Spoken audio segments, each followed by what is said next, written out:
আমি আমার ছাত্র জীবনে একবার এতেকাফে বসছিলাম, মনে আছে, বহু বছর আগে। তো যেখানে এতেকাফে বসেছি আমার সাথে এক বৃদ্ধ মানুষ বসছিলেন এতেকাফে।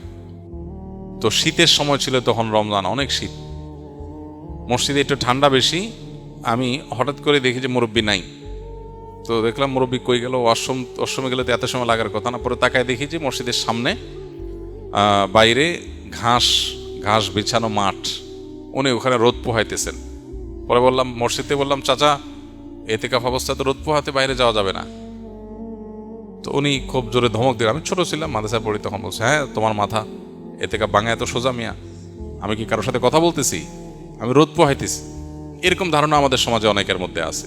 আরেকজনকে আমি দেখছি, আমার মসজিদে উনি এতেকাফ করতে আসছেন, পরে হঠাৎ দেখি নাই, অনেকক্ষণ পরে আসছে। কেউ কই আছেন? বলে, আমি ধান রোদ দিতে গেছিলাম, ধান শুকাইতে গেছি। ধান টান শুকায় আবার উনি চলে আসছেন এতেকাফে। তো যদি কারোর এরকম নিড থাকে যে তার বাহিরে কাজ করতে হয়, যেমন অফিসে জব করতে হয়, তার ছুটি নাই, কোনোভাবে ছুটি ম্যানেজ করতে পারেন নাই তিনি, তাহলে তিনি নফল এতেকাফ করতে পারেন। কিভাবে? মসজিদে গাট্টি বসকা থাকলো, যখন বাইরে চলে গেলেন তার এতেকাফ শেষ হয়ে গেল, যখন ঢুকলেন যতক্ষণ থাকলেন ততক্ষণ এতেকাফের নিয়ত করে থাকলেন। রাতের ইবাদতটা মসজিদে ভালোভাবে হয় বাসার চাইতে, সেই নিয়তে থাকলেন, এটা হতে পারে। কিন্তু সুন্নাহ মাসনুন যে এতেকাফ, সেটা হলো পরিপূর্ণ সময়টা, দিন রাত পুরোটা সময় মসজিদে থাকা।